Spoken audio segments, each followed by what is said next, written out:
waktu menyembelih korban, kapan waktu Anda menyembelih korban? Coba jangan salah, jangan terburu-buru terlalu semangat. Waktu menyembelih korban diperkirakan dimulai dari setelah terbitnya matahari di hari raya. Setelah terbitnya matahari di hari raya, diperkirakan orang melakukan sholat 2 rakaat lalu khutbah.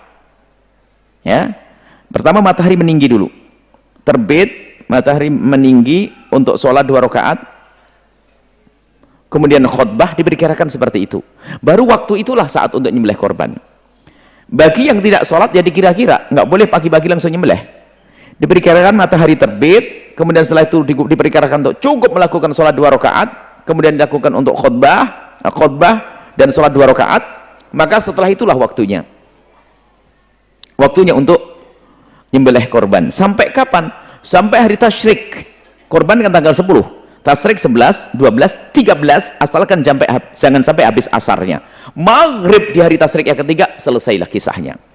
Maka yang menyembelih korban di luar jam ini, misalnya malam hari buru-buru nyicil, masih orang pada takbiran pada nyicil, nggak sah jadi korban. Hati-hati, Anda nyicil tidak sah jadi korban.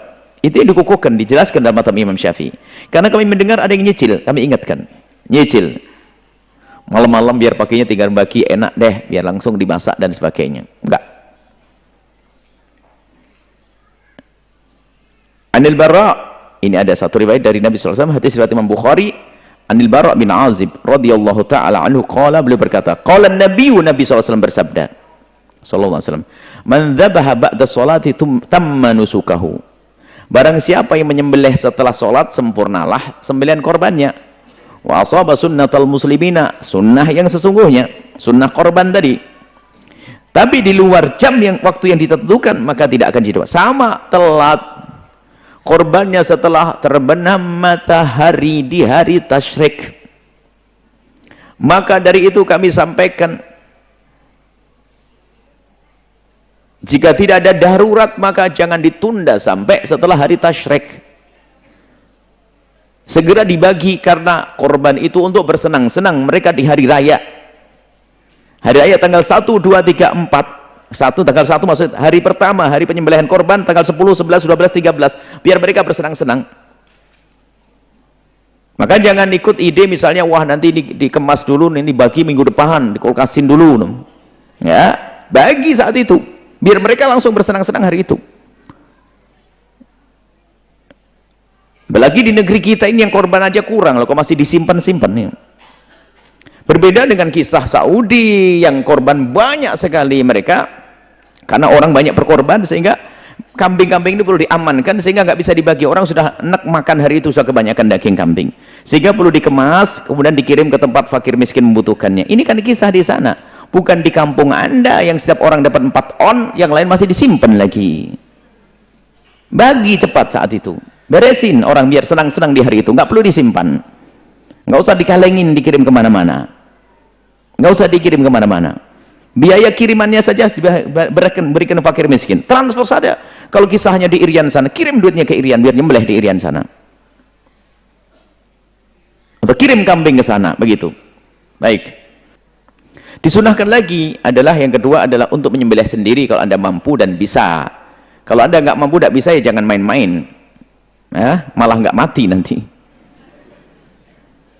Kemudian diupayakan dalam keadaan yang ketiga dalam keadaan bersuci, dia ngambil air wudhu, kemudian menghadap kiblat, kemudian mempertajam alat sembelihannya, kemudian membaca bismillah. Sunnah dalam madhab kita, sunnah. Ada madhab lain mengatakan wajib. Bismillah sunnah. Sehingga kalau Anda menyembelih nggak pakai bismillah pun halal, karena ada orang Islam membaca bismillah dalam sembelihan adalah sunnah. Tidak harus membaca, tidak wajib, tapi membaca bismillah adalah sunnah. Kemudian membaca salawat kepada Nabi, lalu mengatakan Allah Akbar, bismillah, Allahumma sholli ala sayyidina Muhammad, Allahu Akbar, Allahumma hadza minka walaka, Allahumma taqabbal minni, Allahumma hadza minka walaka, taqabbal minni. Ya Allah, ini darimu, aku kembalikan kepadamu, maka terimalah ini dariku. Kali itu korban Anda sendiri. Kalau Anda penyembelih korban, Allahumma hadza hadza minka walaka, Allahumma taqabbal min, ya Allah terimalah ini sembelihannya si fulana, orang yang berpesan atau minta tolong kepada Anda untuk menyembelihkan. Kemudian mempercepat cara penyembelihannya biar tidak merasakan sakit. Kemudian kalau bisa di depan orang agar menyaksikan, agar mendoakan, dan mereka terbangun kerinduan untuk korban seperti Anda. Kemudian kalau korban itu bukan wajib atau korban sunnah, tidak Anda nazarkan, maka disunahkan yang nyembelih korban, yang punya kambingnya tadi, itu hendaknya mencicipi, mengambil bagian daripada korbannya, kalau itu sunnah. Berbeda kalau korban sudah menjadi nazar wajib, maka Anda tidak boleh mengambil sedikit pun. Baik, cara membagi daging korban. Kalau korban itu korban nadar, kalau Anda sudah bernadar, Anda tidak boleh mengambil sedikit pun daripada daging tersebut.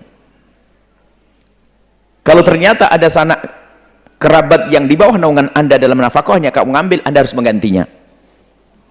Jadi nggak boleh karena sudah jadi nazar.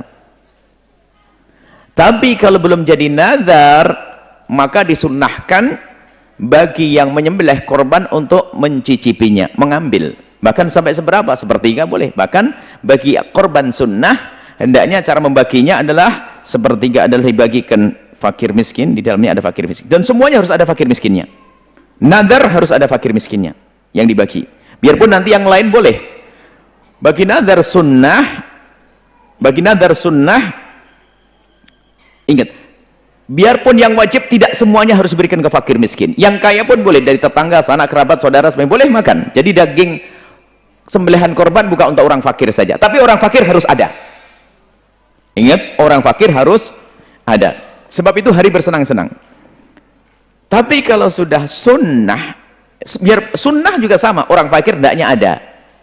Tapi kalau ingin membagi tiga boleh, misalnya sepertiga untuk keluarga, jangan sampai kita nyembelih korban keluarganya ngenes, nggak ngerasain daging sama sekali.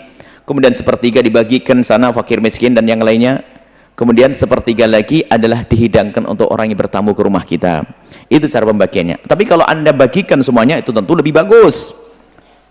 Anda bagikan semuanya, lebih banyak yang Anda berikan untuk orang adalah itu lebih bagus. Kemudian setelah Anda terima, ingat, bagian, kalau setelah Anda menerima kambing, boleh Anda simpan sampai kapanpun, boleh Anda masak tahun depan, ya, karena sudah milik Anda. Kemudian hukum menjual daging dan kulit binatang korban nggak boleh, sudah, jangan dijual. Nggak dibenarkan menjual daging kulit binatang korban, nggak boleh dijual. Dan juga tidak boleh menjadikan kulit kaki adalah upah untuk yang nyembelih korban. Hati-hati, kami pernah mendengar di kota ini tukang korban seenaknya sendiri langsung ngambil sampil yang paling gede. Ini tukang korban yang jangan disuruh jadi tukang nyembelih, bukan tukang korban saya. Tukang nyembelih korban langsung ngambil sampil yang paling gede, ngatur sendiri dia. Nggak bener itu. Dia digaji sebagai tukang korbannya, nyembelih kasih duit berapa? 50 kok seenaknya ngambil sendiri. Hati-hati, Anda tegur yang keras, dia salah dia. Dan jangan panggil lagi dia tukang korban itu, tukang nyembelih itu. Dia ngambil paha yang paling gede. Karena apa? Memang begini caranya, pikir syariat Islam begitu. Sehingga dia buat biar enak, dia dapat gede nanti. Maka dia senang jadi. Kalau sehari nyembelih 10 sapi ya bisa jualan nanti buka. Nggak benar itu ya. Dan juga tidak boleh dijadikan upah. Upahnya sapi enggak boleh upah diambilkan dari daging korban, enggak boleh. Anda yang nyembelih korban sisipkan uang untuk penyembelihnya. Penyembelihnya, kecuali penyembelih yang sukarela. Kalau penyembelih harus gaji bukan diambilkan dari daging korban. Hati-hati.